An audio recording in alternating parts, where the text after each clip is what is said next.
وہ حدیث شریف جو تفسیر ابن کثیر میں اور دیگر بہت سے ماخذ میں موجود ہے، حضرت حذیفہ بن یمان رضی اللہ تعالیٰ عنہ جن کو صاحب سر رسول صلی اللہ علیہ وسلم کہا جاتا ہے کہ نبی اکرم صلی اللہ علیہ وسلم نے اپنی راز کی خصوصی باتیں ان کو بتائیں اور وہ اس کے اسپیشلسٹ تھے۔ انہوں نے وہ حدیث روایت کی، ابن کثیر نے اس کی توثیق کی،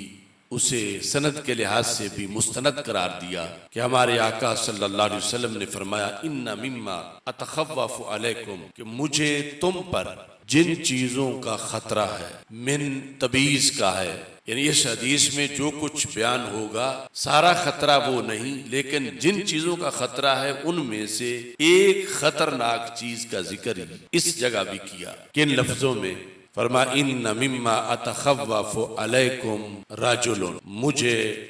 جن چیزوں کا تم پر خطرہ ہے ان میں سے ایک آدمی ہے جو مستقبل میں پیدا ہوگا، اور اس کی پھر علامتیں بیان کی۔ رجل قرأ القرآن، مجھے اس امت پر ایک ایسے شخص کا خطرہ ہے جو اپنی دعوت، اپنی تبلیغ، اپنی تحریک، اپنی تنظیم، اس کا مدار قرآن پہ رکھے گا۔ ہے خطرناک، مگر اس کا تبلیغ کا انداز، دین کی طرف دعوت کا انداز، لوگوں کے سامنے سارے کا سارا اس کا تعلق قرآن کے ساتھ ہوگا۔ یعنی یہاں آپ نے واضح فرما دیا کہ اس حدیث میں جس خطرے کا ذکر آ رہا ہے اس کا تعلق ڈائریکٹ یہود سے نہیں کہ وہ کوئی اعلانیہ یہودی بندہ ہو، یا نصرانی ہو، کرسچن ہو، یا وہ ہندو ہو، وہ سکھ ہو، اس کی دعوت کا تعلق قرآن سے ہوگا، یعنی وہ دعوے دار مسلمانی کا ہوگا۔ وَكَانَ رِدَاؤُهُ الْإِسْلَامِ، فرمایا اس نے چادر اسلام کی اوڑی ہوئی ہوگی۔ فَاتَرَاهُ إِلَى مَا شَاءَ اللَّهُ فَانْسَلَخَ مِنْهُ، فرمایا وہ اسی طرح اپنی دعوت لے کر چلے گا، قرآن ہاتھ میں اور اسلام کا لبادہ اوڑھ کر، پھر جا کر وہ اپنا یہ لبادہ اتار دے گا۔ وَنَبَذَهُ وَرَاءَ ظَهْرِهِ، وہ قرآن جو اس نے پہلے ہاتھ میں پکڑا ہوا ہوگا پھر وہ اپنی پشت کے پیچھے اسے پھینک دے گا معاذ اللہ۔ وَسَعَى عَلَى جَارِهِ بِالسَّيْفِ، اور وہ قریبی مسلمانوں کے خلاف جہاد کا اعلان کر دے گا، جہاد بالسیف، اور اس کی وجہ بھی وہ بیان کرے گا۔ وَرَمَاهُ بِالشِّرْكِ، اور قریبی مسلمانوں کا قتل واجب قرار دے گا، اور اس کا سبب یہ بتائے گا کہ یہ مسلمان نہیں رہے بلکہ مشرک ہو گئے، یعنی مسلمانوں کو مشرک قرار دے کر وہ مسلمانوں پہ حملہ آور ہو جائے گا۔ یعنی پہلے اسلام کا لبادہ اوڑھے گا، قرآن سے دعوت دے گا، پھر قرآنی احکام کی خلاف ورزی کرے گا، مسلمانوں کے قتل کا فتویٰ دے گا کہ مسلمان قتل کر دیے جائیں، ان کی بیویاں چھین لی جائیں، ان کا مال چھین لیا جائے، اور اس کا جواز یہ بتائے گا کہ چونکہ یہ مسلمان نہیں ہے،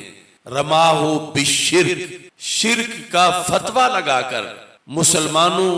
کے خون کے بہانے کو جائز قرار دے گا۔ رسول پاک صلی اللہ علیہ وسلم نے صحابہ کو فرمایا مجھے اس بندے کا بڑا امت پہ خطرہ ہے کہ یہ بڑا خطرناک بندہ ہے جو مستقبل میں آئے گا، یہود اتنا نقصان نہیں کر سکیں گے جتنا یہ کرے گا، کرسچن یا ہندو یا سکھ یا مسلمانوں کا کوئی دشمن اتنا نقصان نہیں دے گا جتنا یہ دے گا، اور وہ مسلمانوں کا خون بہانا، مسلمانوں کو قتل کرنا، اس کو بھی شریعت بنائے گا۔ یعنی ایک تو ہے نا کہ ظالم ظلم کر رہا ہے، سب سمجھتے ہیں یہ ظالم ہے اور یہ اس نے فلاں مسلمان کو شہید کر دیا ہے، لیکن وہ مسلمانوں کے قتل کو شرعی تقاضا قرار دے گا کہ یہ مسلمان اس لائق ہیں کہ زندہ نہ رہیں، ان کو تہہ تیگ کیا جائے، زمین ان سے خالی کی جائے۔ کیوں؟ کہ رماہ بالشرک، کہ وہ کہے گا کہ یہ عقیدے میں مشرک ہو چکے ہیں، اور اپنے شرکیہ عقیدے کی بنیاد پر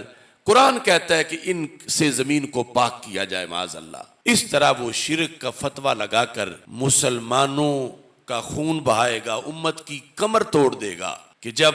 مسلمانوں کی زندگی اس سے محفوظ نہیں رہے گی اب یہ ساری علامتیں جب رسول پاک صلی اللہ علیہ وسلم نے بیان کی، حضرت حذیفہ بن یمان رضی اللہ تعالیٰ عنہ اور دیگر صحابہ سن رہے تھے، تو بالآخر حضرت حذیفہ بن یمان رضی اللہ تعالیٰ عنہ نے علیہ وسلم سے یہ سوال کیا، ایہما اولا بالشرک الرامی بل المرمی، کہ یا رسول اللہ صلی اللہ علیہ وسلم، سرکار آپ یہ تو فیصلہ ہمیں بتا دو تاکہ آگے چلتے چلتے اس زمانے تک یہ بات پہنچے کہ جب وہ خطرناک بندہ شرک کا فتویٰ لگا کر مسلمانوں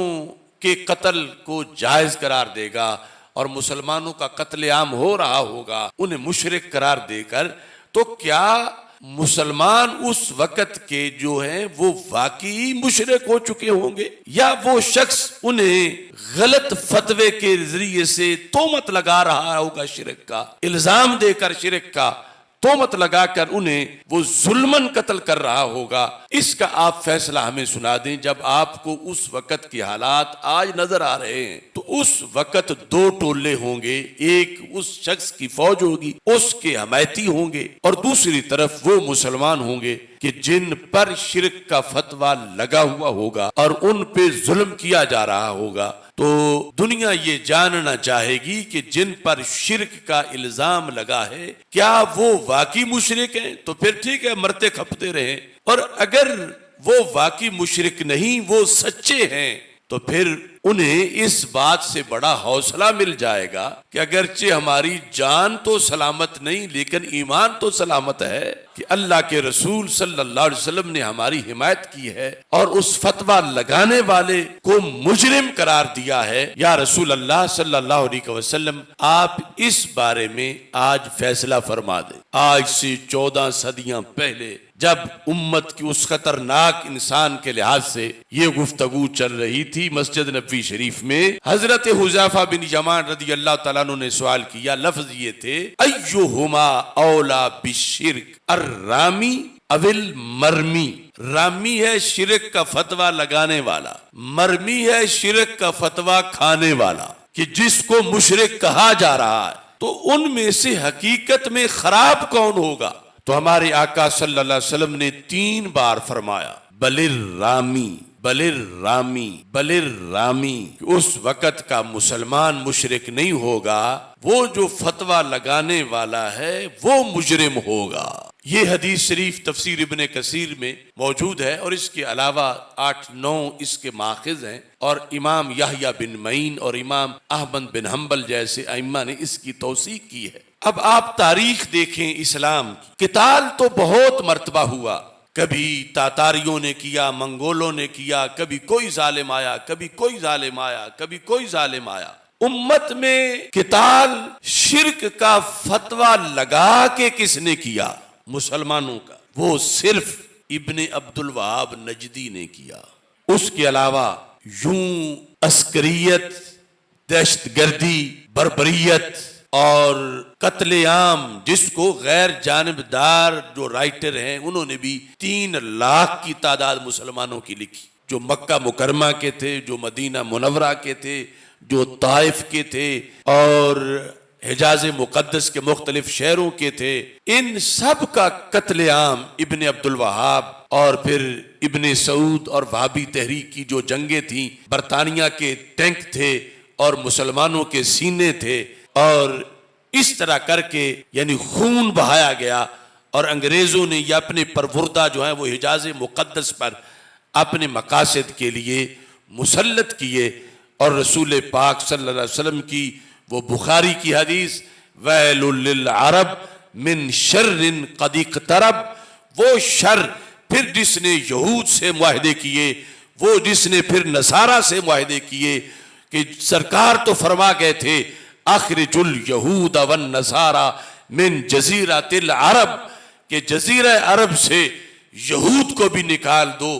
نصارہ کو بھی نکال دو۔ لیکن جنہوں نے یہود کو بھی اڈے دیے، نصارہ کو بھی اڈے دیے، اسرائیل کو تسلیم کیا، یہود سے دوستیاں کیں، وہ یہ شرب ہے،